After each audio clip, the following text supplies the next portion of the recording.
നമസ്കാരം. ഇസ്രായേലിൻ്റെ ആക്രമണവും ഇറാൻ്റെ പ്രത്യാക്രമണവും ഉണ്ടായതോടുകൂടി ലോകത്തിന് ഒന്നുറപ്പിക്കാം, ഈ യുദ്ധം അടുത്തിടെയൊന്നും അവസാനിക്കാൻ പോകുന്നില്ല. ഇനി എന്താണ് സംഭവിക്കുക എന്ന വരും മണിക്കൂറുകളിൽ മാത്രമേ അറിയാൻ കഴിയുള്ളൂ. റഷ്യ ഏതെങ്കിലും ഒരു സാഹചര്യത്തിൽ ഈ ഇസ്രായേൽ ഇറാൻ്റെ സംയുക്ത സേനയ്ക്കെതിരെ തിരിയുന്ന ഒരു സാഹചര്യം ഉണ്ടാകുമോ? ഇറാന് പിന്തുണയുമായി റഷ്യ എത്തുമോ? കാരണം ഇതിനോടകം തന്നെ വ്ളാദിമിർ പുടിൻ ആയത്തുള്ള അൽ ഖമനായിക്ക് ഉറപ്പ് നൽകിയിരുന്നു, ഏതെങ്കിലും ഒരു കാരണവശാൽ അമേരിക്ക ഇറാനെ ആക്രമിക്കുകയാണെങ്കിൽ ഒപ്പം നിൽക്കാമെന്നായിരുന്നു റഷ്യ പറഞ്ഞത്.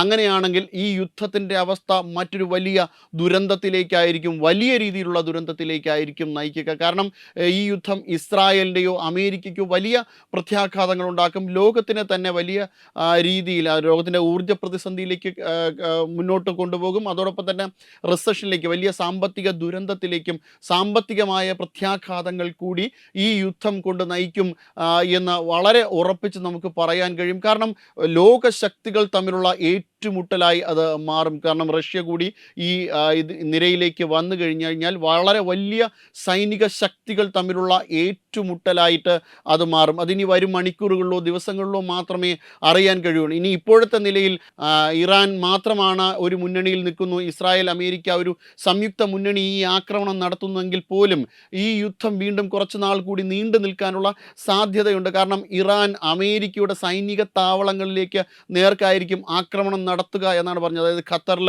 അമേരിക്കയ്ക്ക് സൈനിക താവളമുണ്ട്, അതോടൊപ്പം തന്നെ സൗദിയിലുണ്ട്. അങ്ങനെ പരിസര പ്രദേശങ്ങളിലൊക്കെയുള്ള അമേരിക്കയുടെ സൈനിക താവളങ്ങളിലേക്ക് ഇറാൻ ആക്രമണം നടത്തിയാൽ തീർച്ചയായിട്ടും അത് വലിയ പ്രത്യാഘാതങ്ങൾ ഉണ്ടാക്കും. അങ്ങനെയാണെങ്കിൽ പോലും ഈ ഊർജ്ജ പ്രതിസന്ധി, കാരണം പശ്ചിമേഷ്യ ലോകത്തെ സംബന്ധിച്ചിടത്തോളം ഒരു ഊർജ്ജ സ്രോതസ് തന്നെയാണ്, ലോകത്തിൻ്റെ എണ്ണ നിക്ഷേപങ്ങളിൽ വലിയ രീതിയിൽ പങ്കുവഹിക്കുന്ന മേഖലയാണ് ഈ പശ്ചിമേഷ്യൻ മേഖല.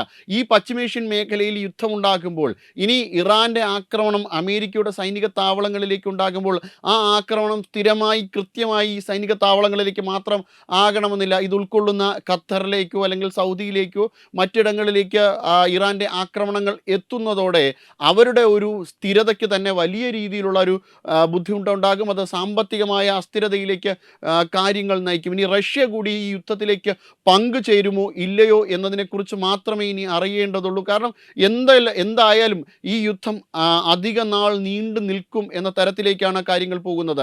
ഇനി ഇറാൻ മാത്രമായി നിന്നു കഴിഞ്ഞാൽ മറ്റൊരു അവസ്ഥ കൂടി ഉണ്ടാകാൻ സാധ്യതയുണ്ട്. ആയത്തുള്ള അൽ ഖമേനെയി ഇനി അടുത്ത ഒരു സദ്ദാം ഹുസൈനായി മാറുമോ?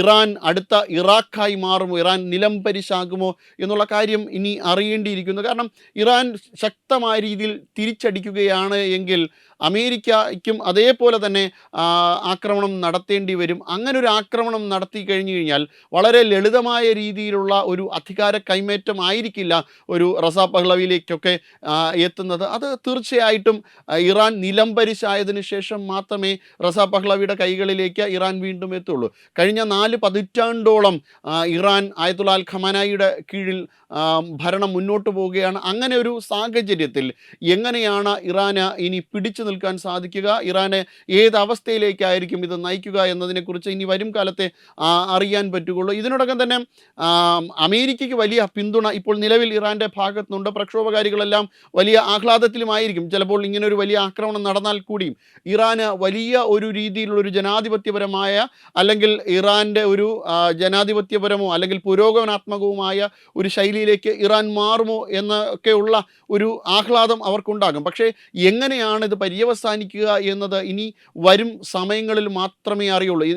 ഏതെങ്കിലും ഒരു സാഹചര്യത്തിൽ ഇറാൻ്റെ ഒരു നിലംപരിശാകലിലാണ്, ഇറാൻ ഒരു മരുഭൂമിയായി മാറുന്ന ഒരു സാഹചര്യത്തിലേക്കാണ് എത്തുന്നതെങ്കിൽ തീർച്ചയായിട്ടും അത് ലോകത്തിനെ സംബന്ധിച്ച് വലിയ പ്രതിസന്ധിയാകും. അല്ല, ഇനി റഷ്യ കൂടി അണിചേരുന്നതോടുകൂടി ഇനി ഇറാൻ റഷ്യ ഇസ്രായേൽ അമേരിക്ക ആക്രമണത്തിലേക്കാണ്, അതും വലിയ രീതിയിലുള്ള പ്രതിസന്ധി ഉണ്ടാക്കും. എന്തു തന്നെയായാലും ഈ യുദ്ധം ഒരു കാരണവശാലും ലോകത്തിനൊരു നന്മയിലേക്ക് നയിക്കാനുള്ള സാധ്യത വളരെയധികം കുറവാണ്. വെബ് ഡെസ്ക് തത്തുമൈ news. Brought you by Kerala AIDS control society. HIV AIDS സംബന്ധമായ സംശയങ്ങൾക്ക് 1097 എന്ന 24 മണിക്കൂറും പ്രവർത്തിക്കുന്ന ടോൾ ഫ്രീ നമ്പറിലേക്ക് വിളിക്കുക. വാട്സാപ്പിലും ഫേസ്ബുക്കിലും ഒക്കെ സ്റ്റാറ്റസ് അപ്ഡേറ്റ് ചെയ്യാറുണ്ടല്ലോ, HIV സ്റ്റാറ്റസോ. HIV പിടിപെടാനുള്ള സാഹചര്യങ്ങളിൽ കൂടി അറിഞ്ഞോ അറിയാതെയോ കടന്നു പോയിട്ടുണ്ടാവാം. എന്തു തന്നെയായാലും മുൻകൂട്ടി പരിശോധിച്ച് HIV സ്റ്റാറ്റസ് അറിയൂ. സൗജന്യ HIV പരിശോധനയും കൗൺസിലിങ്ങും ആരോഗ്യ കേന്ദ്രങ്ങളിൽ പ്രവർത്തിക്കുന്ന ICTC അഥവാ ജ്യോതിസ് കേന്ദ്രങ്ങളെ സമീപിക്കുക. നിങ്ങളുടെ സ്റ്റാറ്റസ് എന്തായാലും വിവരങ്ങൾ രഹസ്യമായി സൂക്ഷിക്കുന്നതായിരിക്കും.